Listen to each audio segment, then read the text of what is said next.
Bom, pessoal, bom dia. Continuando então com o nosso tecido conjuntivo, na aula 4 a gente viu quais eram as proteínas de matriz, né, que compõem o nosso tecido conjuntivo.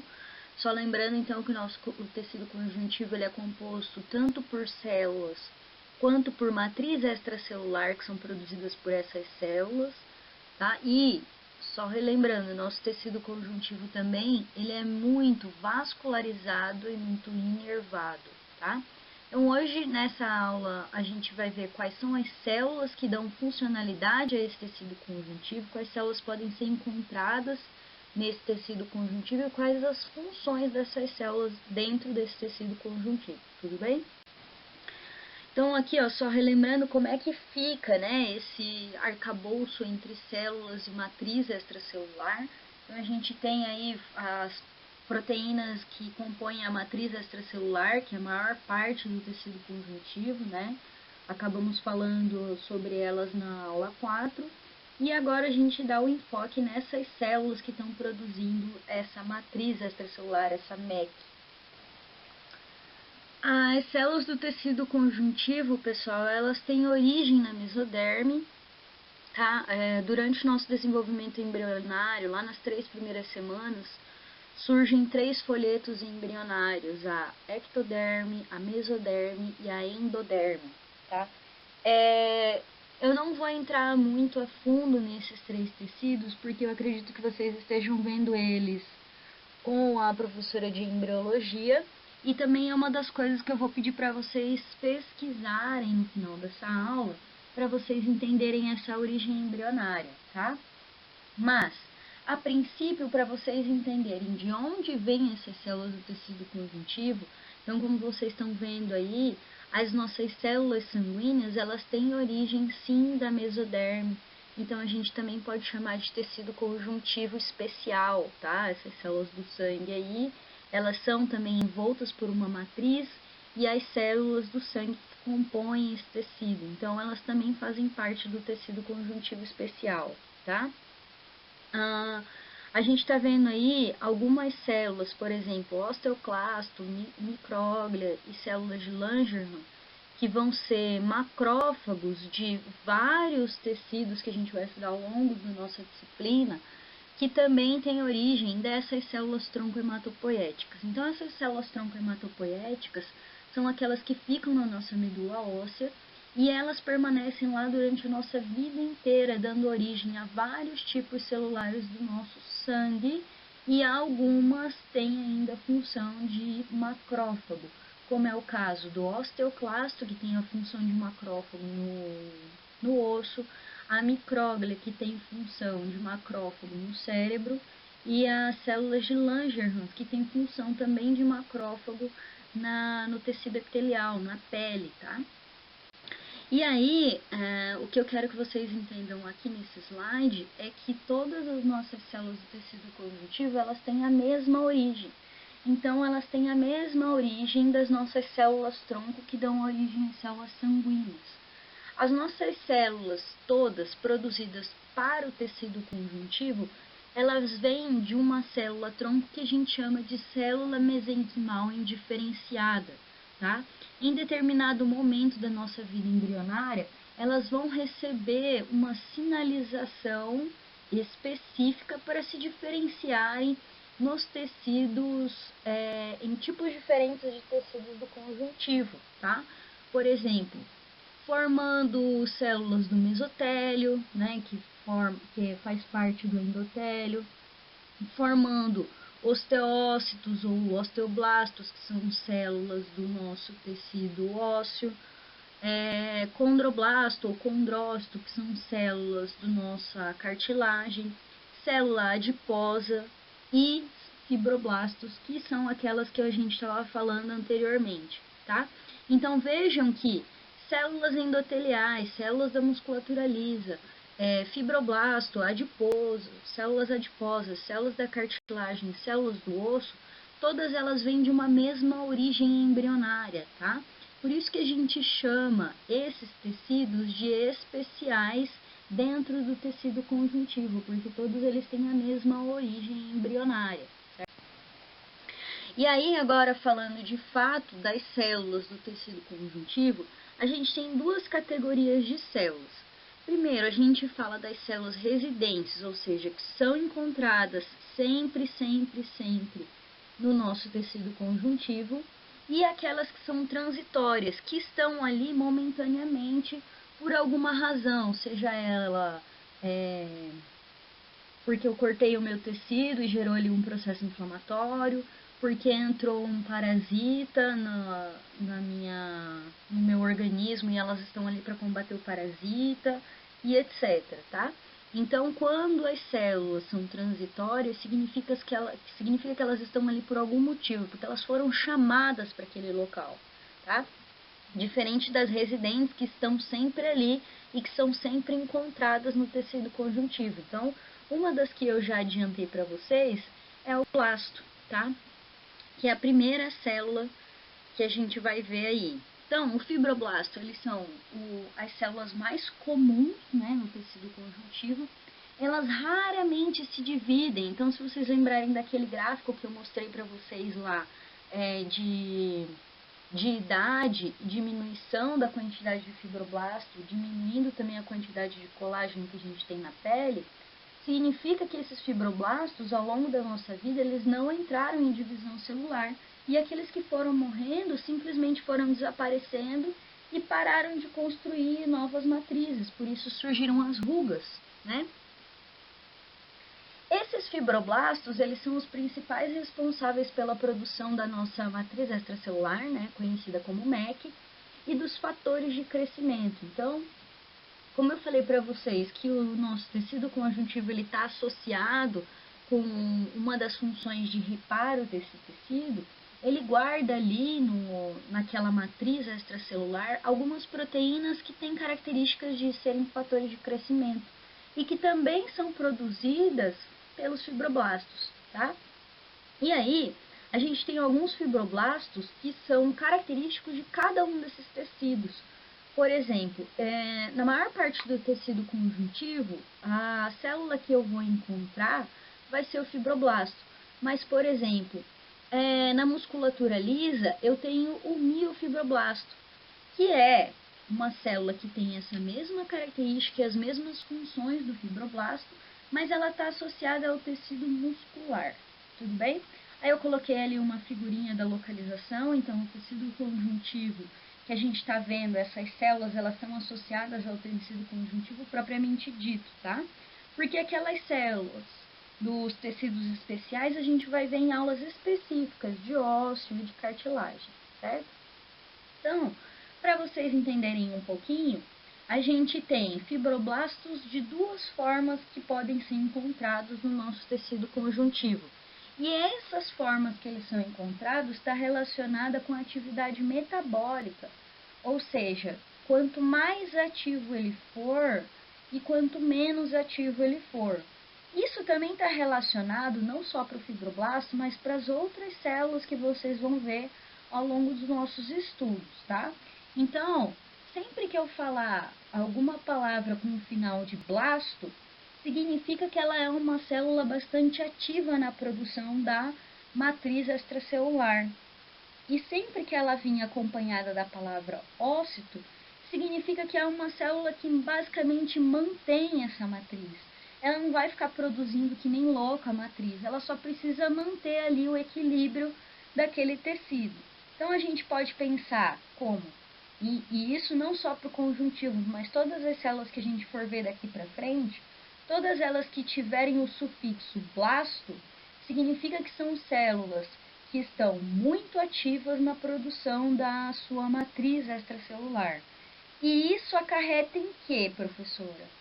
Acarreta em que ela vai ter um núcleo muito menos denso do que aquele núcleo da célula já um pouco mais velha, digamos assim, que a gente vai ver no ósseo, tá? Então, olha ali, na imagem, o fibroblasto, se a gente olhar a forma dessa imagem, dessas duas imagens, o que a gente vai ver de diferente é que o fibroblasto, ele está com um núcleo muito mais ativo, ou seja, muito menos denso. Aquele DNA que está ali no núcleo, ele está sendo muito mais acessado do que o DNA que está no fibrócito, por exemplo, tá? Então, isso indica uma alta atividade, né? O núcleo não estar tão denso, não estar tão condensado, indica uma alta atividade dessa célula, tá?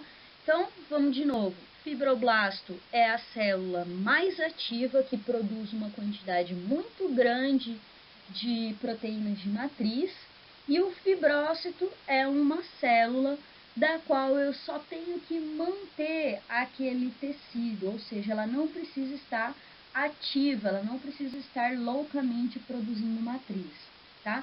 Isso acarreta em que a morfologia dela é menor e o núcleo dela é mais denso, tá? Eu coloquei alguns pontos aí relacionados também com as outras organelas, né, de produção e síntese proteica, que também vão estar relacionados a essa função de maior atividade ou menor atividade da célula, tá? Uma função importante, então, do fibroblasto, a gente acabou de discutir, que é produzir a nossa matriz extracelular, ou seja, produzir todas aquelas proteínas que a gente discutiu na aula anterior, que eram importantes para manter a matriz. Colágeno, elastina, proteoglicanos, glicosaminoglicanos, fatores de crescimento e etc. Tá? Essa é a principal função dele. Mas ele tem outras funções também, como por exemplo, liberação de citocinas. Citocinas são moléculas de comunicação intercelular que podem ser ou pró-inflamatórias ou anti-inflamatórias, ou seja, se eu fizer um corte ali no meu braço, como está sinalizando a imagem, se eu fizer um corte ali, quem vai indicar que ali precisa de reparo vai ser o fibroblasto liberando essas moléculas de sinalização, tá? Além disso, ele é o principal responsável por aumentar a síntese da matriz extracelular para fechar aquele buraco que eu fiz ali, né? Se eu cortei, por exemplo. Então, o processo de cicatriz, ele envolve o aumento da produção do colágeno, divisão de fibroblasto. Veja, fibroblasto é a célula mais nova, mais ativa, tá? Então, essa se divide. O fibrócito não se divide mais, ele só está esperando ali o momento dele finalizar a atividade dele, tá? Então, é uma célula mais velha, o fibrócito. Então, o fibroblasto também pode se diferenciar em outros tipos celulares do tecido conjuntivo, como, por exemplo, o miofibroblasto, e fazer ali o processo de cicatrização naquela região, que vai ser aumentar, então, a produção da matriz extracelular naquele local, tá? Formando, assim, então, a nossa cicatriz. Outro tipo celular que a gente tem que é residente no tecido conjuntivo é o que a gente chama de pericito. Ele sempre vai estar associado às paredes do vaso sanguíneo e sempre dos vasos sanguíneos menores. Então, nessa primeira imagem, vocês estão vendo um tecido endotelial, que é de tecido epitelial simples, pavimentoso, tá? E em volta, por fora desse vaso, então lá dentro desse vaso, imagina um canudinho nesse azulzinho aí. Lá dentro, onde está passando a luz, está passando o sangue. E por fora desse vaso, perto do tecido conjuntivo, ou formando o tecido conjuntivo, eu vejo essa célula verdinha aí, que é a célula que está agarrada nesse vaso. Esse pericito, ele tem duas funções basicamente.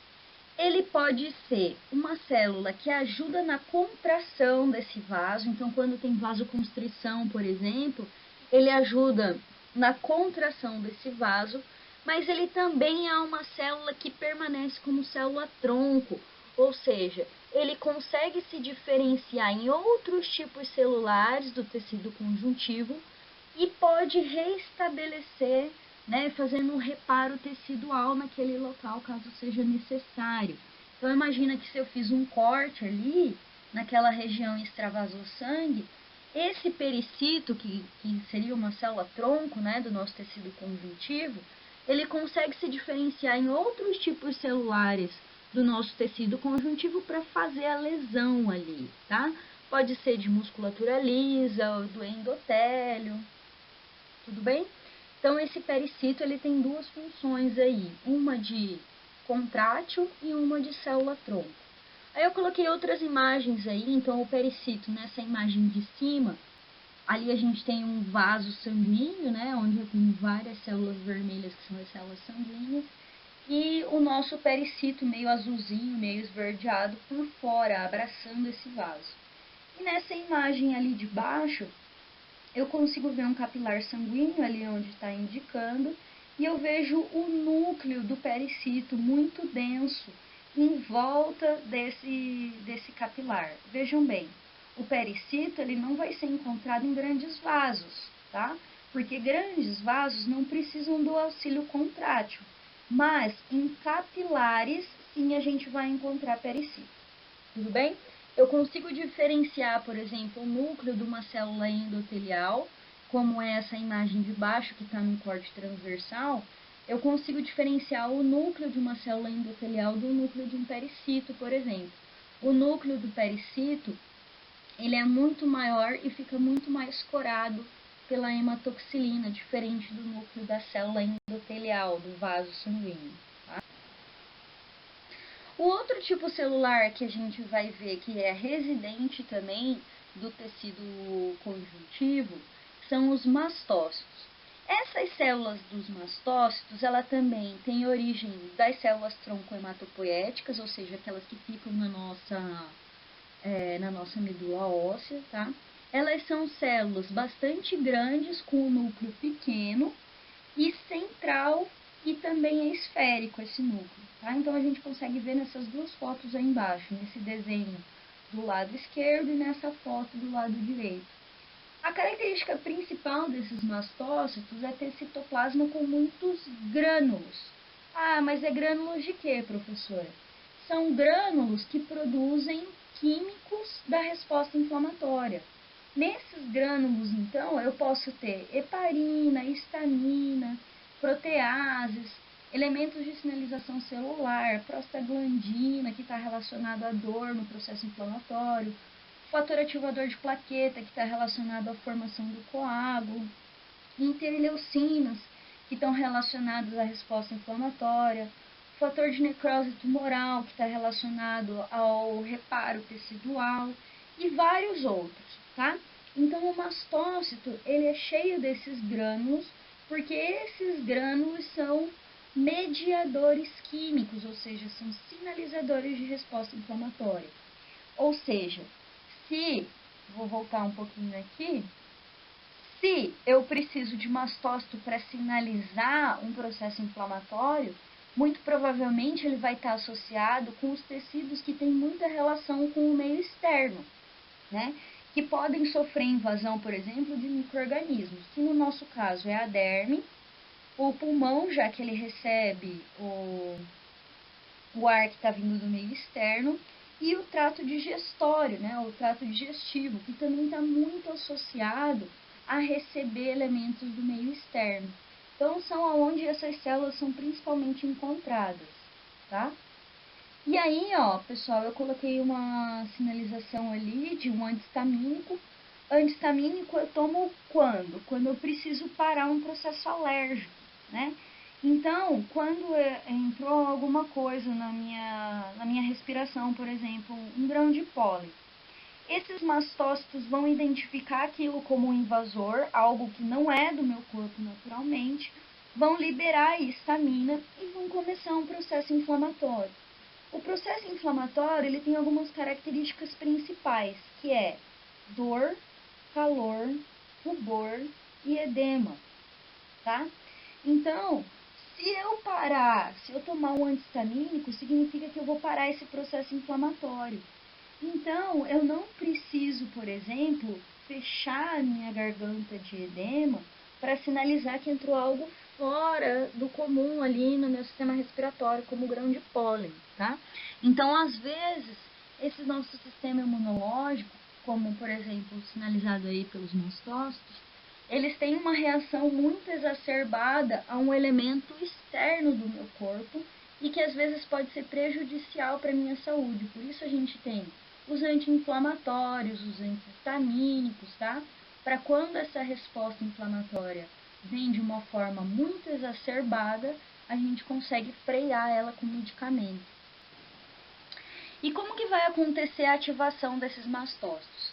Para quem é alérgico, já percebeu alguma vez na vida que o processo alérgico ele vai ficando cada vez pior ao longo dos anos, né? Então, digamos que antes eu comia camarão, numa certa idade da minha vida eu comecei a ser alérgica, até chegar o momento de que agora eu não consigo nem olhar para o camarão, eu já tenho alergia.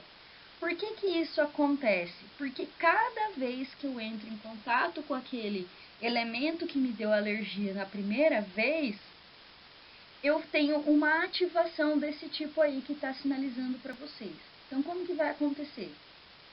Eu tenho a entrada de um elemento estranho no meu corpo, que a gente está chamando de antígeno ali, que são essas bolinhas amarelas. Quando isso, né, quando essas proteínas ou algo estranho entra no meu corpo, eu ativo os linfócitos do tipo B. Esses linfócitos do tipo B, eles vão se diferenciar em outra célula que é chamada de plasmócito, que está escrito como plasma cell aí, tá? Essas células são produtoras de anticorpos, são proteínas que reconhecem aquele antígeno do qual eu produzi esses anticorpos, tá? Então, esse anticorpo roxinho aí, nessa forma de Y, ele é específico para aquele antígeno, aquele corpo estranho, amarelinho que entrou ali da primeira vez. E vejam que esses anticorpos, que é o IgE, ele vai parar exatamente na membrana do masting cells, que são os mastócitos, que são essas células roxas aí embaixo, tá? Quanto mais eu tiver contato com o antígeno amarelo, mais anticorpo eu vou produzir e mais fácil eu vou ativar essas células do tipo mastócito, tá? E mais histamina eu vou liberar. Então, ao longo dos anos que eu for entrando em contato com o antígeno, como por exemplo aí o camarão, o grão de pólen, mais anticorpo eu vou produzir e mais o meu mastócito vai ficar sensível a essa ativação. Então, uma quantidade muito pequenininha do meu antígeno entrando em contato com o meu sistema, eu já posso liberar uma grande quantidade de histamina. Lembrando, histamina, ele ativa o nosso processo inflamatório, dor, calor e rubor, e edema, tá? O problema é que formar edema na nossa garganta vai me gerar um problema imenso, que é não deixar o ar passar, que é o que a gente chama de choque anafilático, tá? Então, as pessoas que são muito alérgicas, a gente tem que evitar o contato com o antígeno do qual ela tem alergia, causando esse choque anafilático aí, que a gente deve ser evitado, tudo bem? Outra célula residente que a gente tem no nosso tecido conjuntivo são os macrófagos. Vejam que os macrófagos, eles também têm origem nas células tronco-hematopoéticas, e nesse videozinho aí, a gente está vendo ele se deslocar em meio, né, a várias células sanguíneas. Então, essas menores aí, mais arredondadinhas, são células sanguíneas do tipo eritrócito, ou como vocês devem conhecer, hemácias, tá? E essa célula que está migrando entre elas é conhecida como macrófago.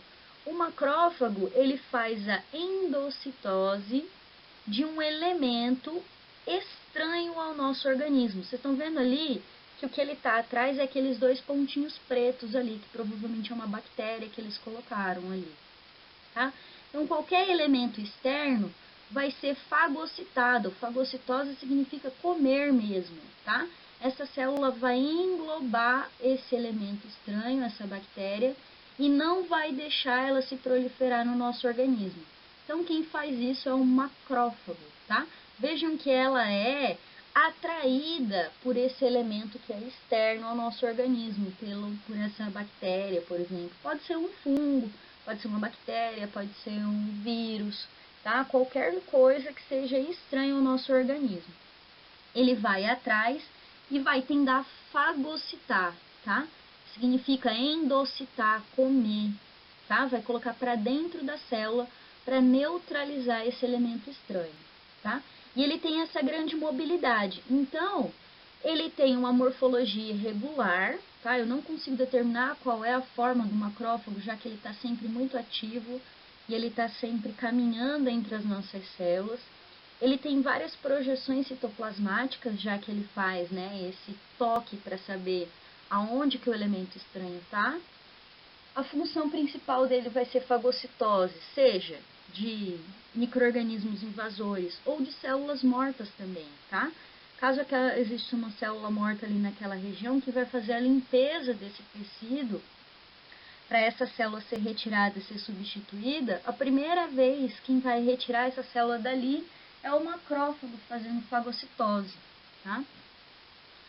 Como ela está sempre em contato com as bactérias e vírus, ela sempre pode ser uma célula apresentadora de antígeno. O que isso significa? Que ela vai fagocitar uma bactéria, por exemplo, né, vai neutralizar essa bactéria para ela não entrar em contato com outros tipos celulares do nosso organismo, e ela vai sinalizar, ela vai pegar um pedacinho dessa bactéria e vai sinalizar para as nossas células de defesa imunológica que aquilo é um invasor, que a gente chama então de apresentação de antígeno. Acho que eu coloquei aqui uma imagem, não foi nesse. Tá. Ela é então uma célula apresentadora de antígeno, tá? Para os linfócitos B. E aí, esses macrófagos, cada pessoa que foi descobrindo ele ao longo dos vários tecidos que foram sendo estudados nos seres humanos, cada pessoa colocou o seu nome e o nome que quis desses macrófagos nos tecidos. Então, a gente tem macrófago que tem vários nomes de acordo com o tecido que ele é encontrado. Por exemplo, macrófagos do sistema nervoso central são conhecidos como micróglias. Os macrófagos do fígado são conhecidos como células de Kupffer. Os macrófagos que a gente tem na pele são conhecidos como células de Langerhans. E os macrófagos que a gente tem no osso são conhecidos como os osteoclastos, tá? Então, nada mais é do que macrófago que tem a mesma função de todos os outros macrófagos, só que eles têm nomes diferentes de acordo com o tecido do qual ele é encontrado. Como que a gente vê ele na histologia? Eu preciso fazer uma coloração específica para eles, tá? Esse daí é um corte histológico de um rato que foi colocado um azuditripã nele, então no pâncreas do rato foi injetado azuditripã, que é um corante. O corante é algo externo do corpo do animal, né? E os macrófagos que estão ali vão tentar retirar esse corante da circulação. Ou seja, eu consigo identificar no macrófago, que são essas setinhas aí, a presença do corante da qual eles fagocitaram e guardaram, né, dentro do seu citoplasma.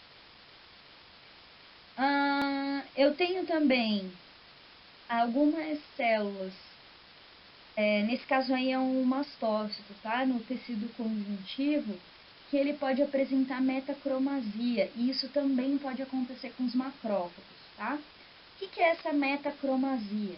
De acordo com o elemento que ele tem no citoplasma, né, no caso dos mastócitos, ele tem aqueles grânulos de heparina, histamina e etc. A hora que ele for corado com o corante de eosina e hematoxilina, ele troca um pouco a coloração do corante, então ele fica um pouco mais escurecido nesse caso aí dos mastócitos, tá? E isso pode acontecer com o macrófago também, de acordo com o que ele fagocitou ali, ele pode alterar um pouco a coloração do corante e a gente vê os elementos internos, né, do citoplasma corados de uma cor um pouco diferente, que a gente chama de metacromasia. Metacromasia, então, é mudar a coloração do corante original, tá? E aí, uma curiosidade que eu trouxe para vocês dos macrófagos é que a tatuagem que a gente faz, olha ali naquela imagem do lado esquerdo, a gente está vendo, né, o tatuador colocando ali o pigmento na derme da pessoa, né, uma tatuagem linda do lado direito, só que o que isso vai acarretar? Em uma sinalização para o nosso corpo, porque algo estranho está sendo colocado ali, né? Aí, nessa figura do meio, a gente tem o pigmento sendo colocado, tá? Os macrófagos que tentam retirar esse pigmento desse local, os mastócitos fazendo uma sinalização louca, dizendo que ali tem algo de errado, que eu preciso de um processo inflamatório ali para ajudar esse macrófago a retirar esses elementos do tecido conjuntivo. E vejam ali no capilar, o neutrófilo está recebendo essa sinalização. Então, o neutrófilo vai lá ajudar esse macrófago a retirar esse corante, né, da tatuagem. Isso pode acontecer, então, ao longo dos anos. Vejam ali nessa foto que, ao longo dos anos, a pessoa foi perdendo a coloração da tatuagem dela, nesse AE ali. Por que isso vai acontecer? Porque os nossos macrófagos reconheceram, naquela primeira imagem, reconheceram a tinta preta da tatuagem, foram lá, retiraram aquela tinta preta que era algo estranho dali e foram embora para a circulação, para ser excretado por alguma forma, de alguma forma, tá? Esses macrófagos, eles podem ter morrido ali no tecido conjuntivo e alguns podem ter chamado neutrófilo para ajudar a retirar aquele pigmento dali. E aí, isso foi tão eficiente que ao longo de muitos anos a tatuagem perdeu completamente a coloração, porque os macrófagos, os neutrófilos foram eficientes na retirada desse pigmento dali, tá? Então pode acontecer da tatuagem desbotar, né, que a gente chama, esse efeito aí, né, da ação dos macrófagos e do processo inflamatório, porque os macrófagos realmente estão retirando aquele corpo estranho dali, tá?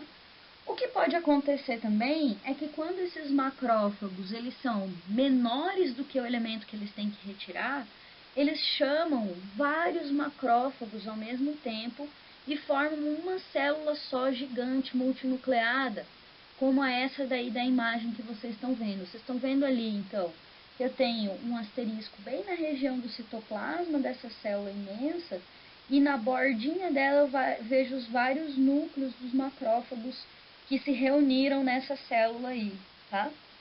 Essa célula, então, ela foi formada para fagocitar algum elemento muito grande, como, por exemplo, esses pigmentos aí de tatuagem, tá? Então, uma célula grande multinucleada no tecido conjuntivo pode significar a presença de um macrófago, tá? Bom, falamos então das células residentes. Ah, professora, mas você não falou do adipócito. O adipócito está dentro dos conjuntos do tecido conjuntivo especial e a gente vai acabar falando deles na próxima aula, que é de tecido adiposo. Falando um pouco então agora das células transitórias, a gente tem como células transitórias aí algumas células que também estão relacionadas aos nossos sistemas imunológicos, tá? O nosso sistema de defesa. Eu vou falar bem rapidamente dessas células para vocês, porque vocês vão ver elas na disciplina de imuno, muito melhor do que vocês estão vendo aqui, mas eu preciso que vocês entendam a função, pelo menos, dessas células na histologia. Então, começando com o plasmócito, ele vem de origem do linfócito B, vejam ali no cantinho, né, que esse linfócito B ele tem origem das células tronco-hematopoéticas, ele fica como linfócito B, e quando acontecer a ativação desse linfócito B, ou seja, entrar um invasor, um micro-organismo, um vírus, algo assim, esse linfócito B vai começar a se diferenciar para uma célula que a gente chama de plasmócito. E esse plasmócito ele vai começar a produzir os nossos anticorpos, tá? Esses anticorpos, então, eles são proteínas de defesa específica contra aquele micro-organismo que entrou, contra aquela bactéria, contra aquele vírus, tá? Então, o plasmócito ele vem do linfócito B ativado. Tudo bem? Então, como que eu vejo esse plasmócito? Lá nas nossas lâminas, se a gente tiver a oportunidade de ver, e eu espero que sim, a gente vai ver esses plasmócitos principalmente em cortes do intestino.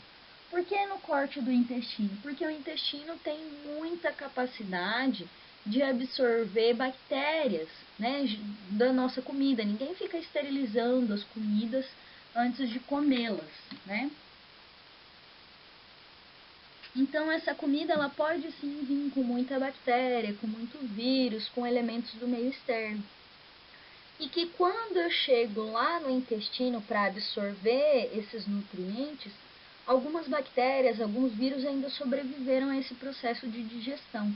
Então, eu consigo achar esses plasmócitos, né, que estão produzindo altas quantidades de anticorpo ali, para me defender exatamente desses elementos que são os invasores aí do sistema digestório. Tudo bem?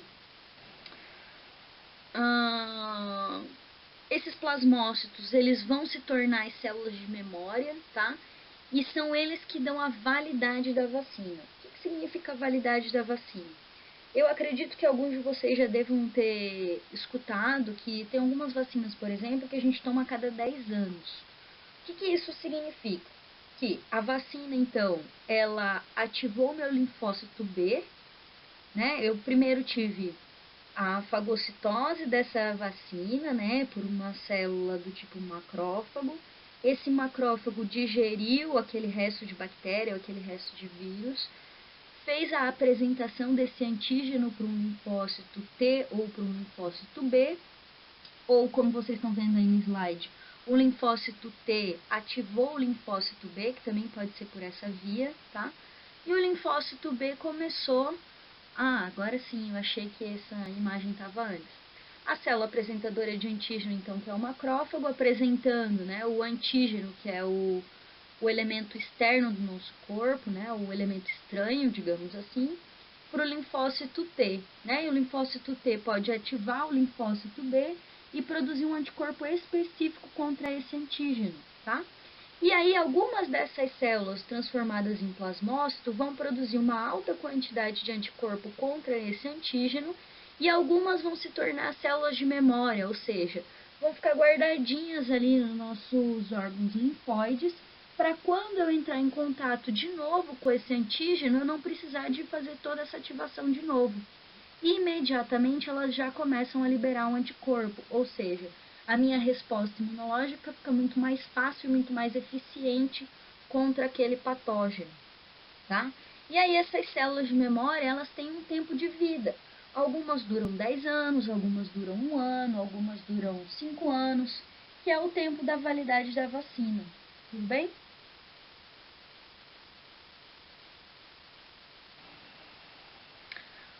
Agora a gente entra dentro de um grupo de células que a gente chamava antigamente de glóbulos brancos, hoje a gente chama de leucócitos. Esses leucócitos, eles são células do nosso sistema imunológico que estão junto com as nossas células sanguíneas. Elas são produzidas de origem das células tronco que vêm da nossa medula óssea e tem uma função especial que é de defender o nosso organismo. Então, elas fazem parte do nosso sistema imunológico, tá? Colocando aí de novo, então, a origem dessas células, são células da medula óssea chamadas células tronco hematopoéticas que vão dar origem a esses leucócitos. Nesse caso, quem que a gente está chamando de leucócito aqui? Basófilo, eosinófilo, neutrófilo, monócito, e a gente vai ver vários outros, tá? Lembrando, então, para vocês não se perderem, que esses leucócitos são células de transição do nosso tecido conjuntivo e que vão para lá quando são chamadas por uma invasão de micro-organismo, invasão de algum elemento patogênico, tá? Por um corte de tecido, qualquer coisa desse tipo. Daí acabei esquecendo de falar dos linfócitos, né? Linfócito T e linfócito B. A gente consegue inicialmente separar esses leucócitos em dois grandes grupos. Os grupos que são granulócitos, ou seja, que têm grânulos no seu citoplasma, que são os eosinófilos, os basófilos e os neutrófilos. E a gente tem os leucócitos conhecidos como agranulócitos, ou seja, que não têm grânulos no seu citoplasma. Os agranulócitos, então, eles são os linfócitos e os monócitos. Só um parêntese aqui, pessoal. Os monócitos, eles são células que estão na nossa corrente sanguínea e irão futuramente se tornar os macrófagos residentes do tecido conjuntivo. Quando que eles vão sair do nosso vaso para dentro do tecido conjuntivo e se tornar macrófago? Quando eles forem chamados lá, tá? Por exemplo, ali quando eu mostrei a imagem de quando a gente faz uma tatuagem, quando a gente faz um corte no nosso corpo, algo desse tipo. Essas células, que são conhecidas como monócitos, vão se diferenciar em macrófagos e nunca mais elas voltam para a corrente sanguínea, tá? Elas ou ficam ali no tecido conjuntivo vivendo como macrófagos, ou elas morrem por ali mesmo depois que realizarem, né, essa função. Dos leucócitos, pessoal, que a gente vai ver nas nossas aulas, a gente sabe que eles são divididos, então, em dois grupos grandes, os granulócitos, aí de cima, ó, me acompanhem, neutrófilos, eosinófilos e basófilos, porque se eu ver uma imagem deles na histologia, eu consigo ver que o citoplasma dessas células tem bastante grânulos, tá? Essas outras células menores aí, que são anucleadas, são os eritrócitos, tá? E a gente tem os outros dois grupos menores aí, que são de agranulócitos, conhecidos como linfócitos e monócitos. O monócito a gente vai reconhecer como uma célula bastante grande, e o núcleo dela tem uma aparência de feijão, tá? Ou de rim, como vocês preferirem. Os linfócitos, maior parte da célula vai ser do núcleo e uma pouca relação citoplasma, ou seja, eu tenho muito pouco citoplasma no linfócito.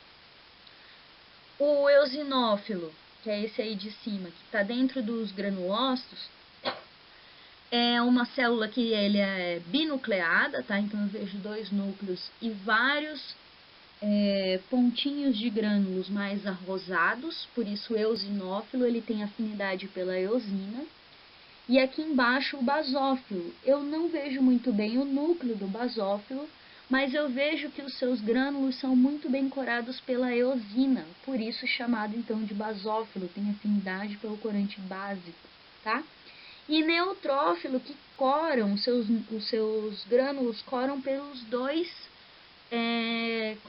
pelos dois corantes, por isso neutro de neutrófilo, né?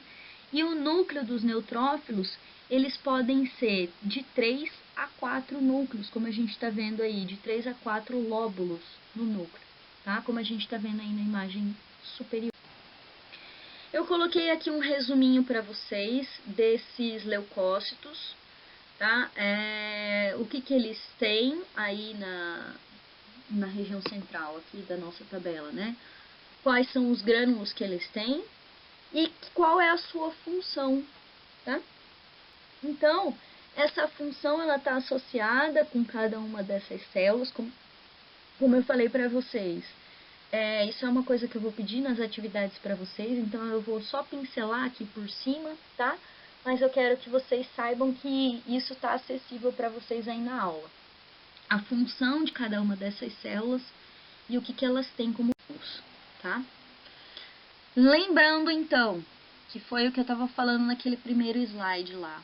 Como que os leucócitos que estão na nossa corrente sanguínea vão sair da corrente sanguínea e terem a sua atividade no tecido conjuntivo ou no tecido epitelial? Eles têm que ser chamados para aquele lugar através de alguns mediadores pró-inflamatórios, tá? Como, por exemplo, então imagina ali, entrou uma farpa no dedo, né, da pessoa. A farpa ela veio junto com bactérias e essas bactérias são reconhecidas pelas células do tecido conjuntivo, as residentes, né, claro, mastócito, né, por exemplo, são reconhecidas como células invasoras e começam a liberar ali histamina que se difunde para os capilares. Veja ali que a histamina nos capilares ela vai chamar os neutrófilos. Esses neutrófilos, para ele sair da vascularização, ele tem que atravessar o vaso sanguíneo, ou seja, atravessar aquele tecido epitelial do endotélio ali e ir para o tecido conjuntivo, lá ajudar a retirar essas bactérias daquele local, tá? Esse processo do qual ele sai, o neutrófilo sai, não só o neutrófilo, tá? Mas qualquer célula que faça isso, que saia da vascularização do vaso sanguíneo e vai para o tecido conjuntivo, como está aparecendo nessa imagem do meio, a gente chama de diapedese, tá? Migração de neutrófilo ou migração de monócito para o tecido conjuntivo, tá?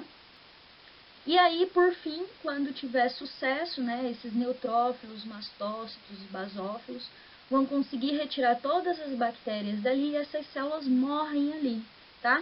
Às vezes elas são liberadas na forma de pus, às vezes outros macrófagos retiram ela dali, depende de como que acontece essa primeira sinalização, tudo bem? Resumindo, então, eu coloquei aí todas as células que a gente falou do tecido conjuntivo, tá? Deixei esse resumão aí para vocês estudarem. E a última célula que eu gostaria de falar para vocês é do megacariócito. O megacariócito, essa palavra mega, ela vem porque a célula é muito grande, tá? É uma célula gigantesca que fica na nossa medula óssea e ela não consegue sair da medula óssea. O que ela faz? Ela libera partes do seu citoplasma na corrente sanguínea, chamadas então de plaquetas. Tudo bem? Ó, aí na seta a gente está vendo então uma histologia da medula óssea. Eu vejo aí algumas células sanguíneas que estão sendo prontas e estão caindo na corrente sanguínea ali. E eu vejo nessa seta laranjada, e logo do ladinho dela aqui, do lado mais direito, eu vejo um outro megacariócito. São células imensas, vejam em comparação às outras células que a gente tem aí, todas coradas com o núcleo roxo, tá? São células imensas, elas não conseguem sair da medula óssea. O que elas fazem então? Elas projetam o seu citoplasma para dentro do vaso sanguíneo e liberam partes do seu citoplasma, formando então as plaquetas. As plaquetas têm função principalmente na formação de um coágulo quando a gente tem um corte, né? Ou quando a gente tem quando um vasinho estoura, algo assim. Tudo bem?